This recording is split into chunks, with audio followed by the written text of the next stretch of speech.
আসসালামু আলাইকুম। ইকরাস রকম রেসিপিতে সবাইকে স্বাগতম। আজকে আমি আমার হাতে পালা দেশি মুরগি রান্না করব। ওই রান্নাটা আপনাদের সাথে শেয়ার করব। আজকে শুক্রবার, আমি আমার বাচ্চাদের জন্য আমার হাতের পালা মুরগি রান্না করব হাতে মেখে। এই যে দেখেন, এখানে আমি মাংসগুলো নিয়ে নিয়েছি, আর এটা কিন্তু আমার পালা মুরগি। এখন এখানে একে একে মশলা অ্যাড করে দেব। এই যে দিয়ে দিতেছি রসুন বাটা, আর আমার কিন্তু এখানে মাংস প্রায় 2 কেজির মতো হয়েছে। বড় মোরগ, অনেক বড় মশলা। এখন দিয়ে দিলাম আদা বাটা, আর আমি আদা রসুন বাটা 2 চামচ করে দিয়েছি। এখানে দিয়ে দিলাম লবণ, তারপর গরম মশলা, জিরার গুঁড়া, এরপর এরপর হচ্ছে ধনিয়া গুঁড়া, হলুদ গুঁড়া। আমি কিন্তু মরিচ গুঁড়াটা ব্যবহার করিনি, মরিচ গুঁড়াটা আমি পরে ব্যবহার করব। আর এখন দিয়ে দিলাম পেঁয়াজ কুচি। এখন দিয়ে দিতেছি আস্ত মশলাগুলো। আস্ত মশলার মধ্যে দিয়ে দিলাম তেজপাতা, তারপর দারুচিনি, লবঙ্গ, এলাচ। এইগুলো আমি এখন ভালো করে মেখে নেব তেল দিয়ে। আর আমি কিন্তু সরিষার তেল দিতেছি, কারণ হাতে পালা মুরগি তো রান্নাটা ভালো হওয়ার জন্য আমি এখানে মাখার মধ্যে যদি সরিষার তেল দেওয়া হয় তাহলে কিন্তু তরকারির স্বাদটা অন্যরকম হয়। সেজন্য আমি মাখার মধ্যে সরিষার তেলে দিয়েছি, আর রান্নার মধ্যে সয়াবিন তেল ব্যবহার করব। এখন একটু ভালো করে মেখে নেব। ভালো করে মেখে তারপর একটু রেস্টে রেখে দেব। তারপর আমি তরকারিটা বসাবো। যে দেখেন, আমি মেখে নিতেছি। আর হাতে পালা মুরগি যদি হাতে মেখে রান্না করা যায় তাহলে কিন্তু তার আসল স্বাদটা পাওয়া যায়। সেজন্য আমি হাতে মেখে রান্নাটা করতেছি। যে দেখেন, আমার কিন্তু মোটামুটি মাখা হয়ে গেছে। আমি আর একটু মাখবো, আর অনেকক্ষণ টাইম লাগিয়ে মেখেছি আমি মাখাটা, কারণ হাতে মেখে রান্না করলে কিন্তু অনেকক্ষণ টাইম লাগিয়ে ভালো করে মাখলে তরকারিটার স্বাদটা ভালো আসে। আর মাখার মধ্যে এরকমভাবে মাখতে হবে যে মাংসের মধ্যে একদম মশলাগুলো ঢুকে যায় এরকমভাবে। যে এখন কিন্তু আমার মাখাটা শেষ। আমি একটু ঢাকনা দিয়ে ডেকে তারপর রেস্টে রেখে দেব। তারপর আমি রান্নাটা শুরু করব। এই যে দেখেন, আমার মাখাটা কিন্তু শেষ। মাখাটা কিন্তু খুব সুন্দর হয়েছে। আপনাদের কাছে কালারটা কেমন আসছে বলবেন। এখন আমি একটা ঢাকনা দিয়ে ডেকে রেখে দিলাম রেস্টে। আর আমি কিন্তু 1 ঘন্টা পর ফিরে আসলাম। এখন চুলাতে একটা পাতিল বসিয়ে দিয়েছি, আর পাতিলের মধ্যে তেলও দিয়ে দিয়েছি। তেলের মধ্যে আমি পেঁয়াজ কুচিটাও ছেড়ে দিয়েছি। এখন একটু নেড়ে চেড়ে একদম লাল করে নেব। আমি আজকে কম ভাজবো না, একদম বেশি বেশি করে ভাজা ভাজা করে নেব, যাতে বেরেস্তার ঘ্রাণ আসে তরকারিটা থেকে। এই যে দেখেন, আমি কিন্তু একদম ভাজা ভাজা করে নিয়েছি। এখন আমি মরিচের গুঁড়াটা ব্যবহার করব। আর এভাবে মরিচের গুঁড়াটা ব্যবহার করলে তরকারির কালারটাও খুব সুন্দর আসে, আর জালটাও কম হয়। সেজন্য আমি এইভাবে আজকে মরিচের গুঁড়াটা দিতেছি। আসলে সবভাবেই রান্না করি, কিন্তু মাঝে মধ্যে কিন্তু একটু ডিফারেন্ট রান্না করতে হয়। সেজন্য আজকে আমি একটু আলাদাভাবে রান্না করতেছি। আর আমি এভাবে মেখে রান্না না করলেও যদি কষিয়ে রান্না করি তাহলে কিন্তু আমি তেলের মধ্যেই মরিচটা দিই, তাহলে জালটাও কম হয় আর তরকারির কালারটাও সুন্দর আসে। আপনারা দেখবেন আমার তরকারির কালারটা কীরকম আসছে, আর আপনারা জানাবেন। আর এখন কিন্তু আমি সব মাংসগুলাই দিয়ে দিলাম, দিয়ে নেড়ে চেড়ে নেব। নেড়ে চেড়ে মিশিয়ে তারপর আমি এটা কষাবো। আর এখানে ওই বাটিটা ধুয়ে একটু পানি দিয়ে দিলাম যাতে ভালো করে কষানো হয়। এখন একটু নেড়ে চেড়ে তারপর ঢাকনা দিয়ে ডেকে দেব। ডেকে ডেকে আমি এটা রান্না করব।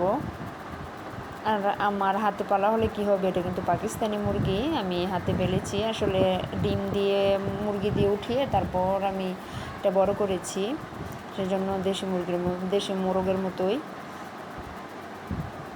এই যে দেখেন, আমার কিন্তু বড় এসে গেছে। এরকমভাবে আমি কষিয়ে একদম যে পানিটা উঠেছে পানিটা শুকিয়ে নেব। তারপর আমি এখানে আলু দেবো। আর আমি কিন্তু এটা আজকে পাতলা ঝোল করব। গরমের মধ্যে কিন্তু পাতলা ঝোল খেলতেই ভালো লাগে, সেজন্য আমি পাতলা ঝোল করব। আর আপনারা যারা আমার চ্যানেলটা সাবস্ক্রাইব করেছেন সবাইকে অসংখ্য অসংখ্য ধন্যবাদ। যারা সাবস্ক্রাইব করেনি প্লিজ সাবস্ক্রাইব করে দেবেন, লাইক করবেন, শেয়ার করবেন। আর আমার রেসিপিগুলো যদি ভালো লাগে তাহলে নোটিফিকেশন অন করে দেবেন। আমি রেসিপি আপলোড করার সাথে সাথে আপনাদের কাছে পৌঁছে যাবে, আর আপনারা দেখে নিতে পারবেন। যে দেখেন, আমি কিন্তু ঢাকনা দিয়ে দিয়ে রান্নাটা করতেছি। এখন নেড়ে চেড়ে আবারও ডেকে দেব, আর বারবার নাড়তেছি, নয়তো যদি পাতিলের নিচে লেগে যায় তাহলে কিন্তু তরকারির স্বাদটাই অন্যরকম হয়ে যাবে, ভালো লাগবে না। সেজন্য আমি বারবার নেড়ে চেড়ে দিতেছি। যে দেখেন আবারও উঠিয়ে নাড়তেছি, নেড়ে এখন আলুগুলো দিয়ে দেবো। আমার কিন্তু কষানো হয়ে গেছে, আর আলুটা দিয়েও আমি আর একটু কষিয়ে নেব, তারপর ঝোলটা ব্যবহার করব। এখানে দিয়ে দিতেছি আলুগুলো, আর আলুগুলো একটু বেশি করে দিতেছি, কারণ মাংসের আলুটা খেতে আমার কাছে খুবই ভালো লাগে সেজন্য। আর দিয়ে দিলাম ফ্রোজেন টমেটো আমি একটু এখানে দিয়ে দিয়েছি। আমি কিন্তু এখন ফ্রোজেন টমেটোটাই সব তরকারিতে ব্যবহার করি, কারণ এখন টমেটোর দাম অনেক বেশি। আমি সস্তার সময়ে ফ্রোজেন করে ফ্রিজে রেখেছিলাম, ওইগুলোই ব্যবহার করতেছি। আর আমার আম্মুও রাখছে, ওইগুলোও আমাকে দিছে। অনেকগুলো টমেটো আমার আম্মু আমার জন্য রেখে দিয়েছে ফ্রিজের মধ্যে। এই যে দেখেন আমি কিন্তু এখন দিয়ে দিতেছি 2 চামচ দই দিয়ে দেব, টক দই। টক দইটা দিলে ভালো লাগবে খেতে, সেজন্য আমি টক দইটা দিয়ে দিলাম। আপনাদের কাছে ভালো লাগলে দিতেও পারেন, না দিলেও কোনো সমস্যা নেই। এখন টক দইয়ের কাপটা আমি ধুয়েও পানিটা দিয়ে দিতেছি, দিয়ে নেড়ে চেড়ে তারপর আর একটু বসিয়ে ঝোল দিয়ে দেবো ওখানে। আর নিজের হাতের পালা মুরগি রান্না কিন্তু স্বাদও লাগে, আবার আনন্দও লাগে, অন্যরকম একটা আনন্দ কাজ করে। এখন আমি ঝোলের পানিটা দিয়ে দেবো, একটু ঢাকনা দিয়ে ডেকে, তারপর আর একটু কষিয়ে ঝোলের পানিটা দিয়ে দেবো।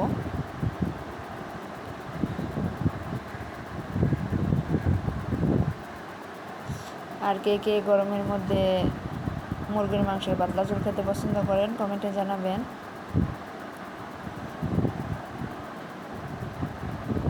এখন আমি ঝোলটা দিয়ে দিলাম, ঝোলটা দিয়ে তারপর আলুটা সিদ্ধ হয়ে আসলে, ঝোলটা ভালো করে সিদ্ধ হইলে আমি উঠিয়ে নেব। আর আমি কিন্তু এখানে গরম পানি দিয়েছি, গরম পানি দেওয়ার কারণে কিন্তু এই যে দেখেন সাথে সাথেই বলক এসে গেছে। আমি সিদ্ধ পানি দিয়েছি। আর যে কোনো ঝোল তরকারির মধ্যে যদি সিদ্ধ পানিটা দেওয়া হয় তাহলে কিন্তু তরকারির স্বাদটা অন্যরকম আসে, ভালো লাগে। আর আমি সব তরকারিতেই যে তরকারির ঝোল দিয়ে রান্না করব ওই তরকারিতে গরম পানিটা ব্যবহার করি বেশিরভাগ। এখন দিয়ে দিলাম কয়েকটা কাঁচামরিচটা দিয়ে আর একটু সিদ্ধ একটু উঠিয়ে নেব। এই যে দেখেন আমি কিন্তু তরকারিটা হয়ে গেছে, চুলাটা বন্ধ করে নিয়েছি। চুলাটা বন্ধ করে এখানে আমি বাজার জিরের গুঁড়া দিয়ে দিয়েছি। আমি কিন্তু চুলাটা বন্ধ করে দিয়েছি, দিয়ে এখন একটু হালকা জাকিয়ে দেব, তাহলে কিন্তু এই তরকারিটা থেকে একদম কাঁচা কাঁচা একটা জিরার ঘ্রাণ আসবে। আমার তরকারিটা আমি উঠিয়ে একদম পাতিলটা মুছে নিয়েছি। আপনারা জানাবেন তরকারির কালারটা কেমন আসছে, আর সবাই আমার জন্য দোয়া করবেন। রেসিপির মধ্যে কোনো ভুল ত্রুটি হলে প্লিজ ক্ষমা দৃষ্টিতে দেখবেন। সবাই ভালো থাকবেন, সুস্থ থাকবেন। আসসালামু আলাইকুম, আল্লাহ হাফেজ সবাইকে।